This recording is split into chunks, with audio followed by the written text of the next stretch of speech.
حاضرین و ناظرین، ہم نے پوری کوشش کی ہے کہ کلیات اقبال جیسی جیسی کتاب میں موجود ہے ہو بہو بالکل ویسے ہی آپ کے سامنے پیش کی جائے، مگر پھر بھی کوئی بھول یا گستاخی ہو گئی ہو تو ہم دربار اقبال میں معافی کے طلبگار ہیں۔ جیسے کہ سبھی کو پتا ہے، حضرت علامہ اقبال رحمۃ اللہ علیہ کی شاعری بہت ہی گہری ہے۔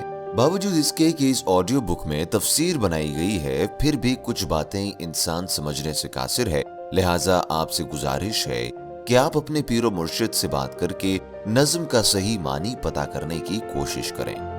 اللہ ہم سب کو اپنے حبیب صلی اللہ علیہ وآلہ وسلم کے صدقے صحیح علم حاصل کرنے کی توفیق عطا کرے اور کلمہ طیبہ کو دل کے ہر گوشے میں اتار دے، آمین۔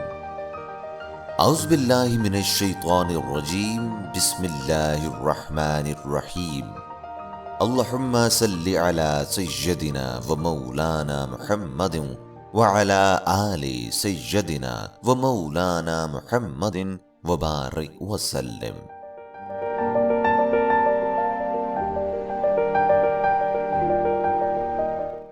عقل و دل۔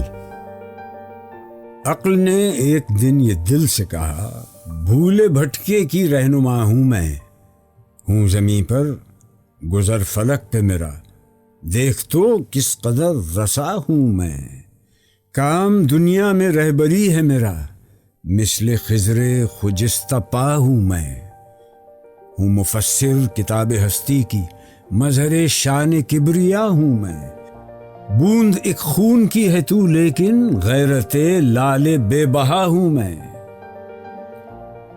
دل نے سن کر کہا یہ سب سچ ہے، پر مجھے بھی تو دیکھ، کیا ہوں میں؟ راز ہستی کو تو سمجھتی ہے اور آنکھوں سے دیکھتا ہوں میں، ہے تجھے واسطہ مظاہر سے اور باطن سے آشنا ہوں میں، علم تجھ سے تو معرفت مجھ سے، تو خدا جو خدا نما ہوں میں، علم کی انتہا ہے بے تابی، اس مرض کی مگر دوا ہوں میں، شمع تو محفل صداقت کی، حسن کی بزم کا دیا ہوں میں، تو زمان و مکان سے رشتہ بپا، طائر سدرہ آشنا ہوں میں، کس بلندی پہ ہے مقام میرا، عرش رب جلیل کا ہوں میں۔ عقل و دل۔ 13 اشعار پر مشتمل یہ نظم عملی سطح پر عقل اور دل کے مابین ایک مکالمہ ہے، جس میں عقل اور دل اپنی اپنی خصوصیات بیان کرتے ہیں۔ یہ مکالمہ علامہ اقبال نے تخیلی بنیاد پر یہاں منظوم صورت میں پیش کیا ہے۔ نظم کے 13 میں سے 5 اشعار عقل کی زبانی بیان کیے گئے ہیں، جبکہ باقی کے 8 شعروں میں دل اپنی خصوصیات بیان کرتا ہے۔ عقل 1 تا 5، معنی خضر، ایک پیغمبر کا نام، خجستہ مبارک، مفسر تفسیر کرنے والا۔ مطلب نظم کا آغاز عقل کی زبانی ہوتا ہے، جو دل سے ایک دن یوں گویا ہوتی ہے کہ جہاں تک میری ذات کا تعلق ہے تو یہ جان لے کہ میں ان لوگوں کے رہنمائی کے فراز انجام دیتی ہوں جو اپنے صحیح راستے سے بھٹک کر غلط راہ پر چل پڑے ہیں۔ بے شک میرا وجود زمین پر قائم ہے، اس کے باوجود میری پہنچ آسمان تک ہے کہ میں اپنی قوت استدلال کے سبب زمین پر رہتے ہوئے بھی آسمان کی وسعتوں اور ان کے عوامل سے پوری طرح آگاہ رہتی ہوں۔ اس دنیا میں میرا کام تم لوگوں کی صحیح راہبری کرنا ہے جو اپنی راہ سے بھٹک چکے ہیں۔ یوں میری حیثیت حضرت خضر کی سی ہے جن کے ذمہ قدرت نے یہ فریضہ لگایا ہے۔ اگر زندگی کو ایک صحیفہ تصور کر لیا جائے تو یہ جان لے کہ میں اس کی تفسیر کی اہلیت رکھتی ہوں۔ یہی نہیں بلکہ شان خداوندی کا اظہار بھی میرے ہی دم سے ہوتا ہے۔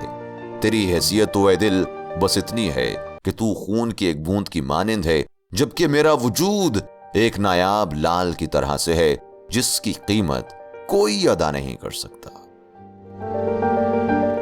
مطلب عقل کی زبان سے یہ الفاظ سن کر دل نے جواب میں کہا، تو نے جو کچھ کہا ہے بے شک درست ہوگا، لیکن تو نے میری حقیقت کو جاننے کی بھی کوشش نہیں کی، نہ ہی اس امر کا تجزیہ کر سکی کہ فی الواقع میں کیا شے ہوں۔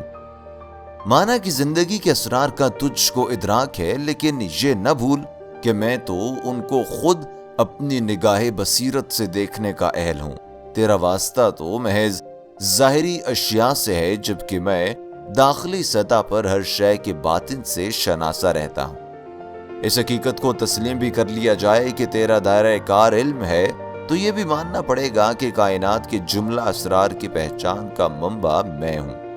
خدا کو شناخت کرنے کا عمل بھی تیرے بجائے میرے وجود سے وابستہ ہے۔ 10 سے 13 معنی سدرہ، وہ مقام جو جبرائیل کی پرواز کی آخری حد ہے۔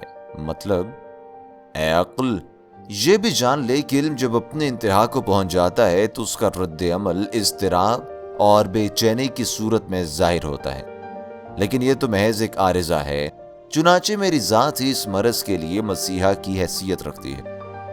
تو اگر سچائی کی محفل میں شمع کی مانند ہے تو میں بھی حسن کی بزم میں ایک روشن دیے کی حیثیت رکھتی ہوں۔ اگر شعر میں دل یوں گویا ہوتا ہے کہ اے عقل، اگر تیری رسائی زبان و مکان تک ہے تو یہ حقیقت نہ بھول کہ میری پرواز ان مراحل تک ہے جہاں زمان و مکان کی حدود ختم ہو جاتی ہیں۔ بس اس سے زیادہ اور میں کیا کہہ سکتی ہوں کہ میرا مرتبہ انتہائی بلند ہے۔ بس اتنا جان لے کہ میرا وجود تو ریت جلیل کے عرش کی مانند ہے۔ مراد یہ ہے کہ اے عقل، تو بڑی حد تک خوش فہمیوں کا شکار ہے، جبکہ میں فطرت کی حقیقتوں سے پوری طرح آشنا ہوں اور ان کا مکمل ادراک رکھتی ہوں۔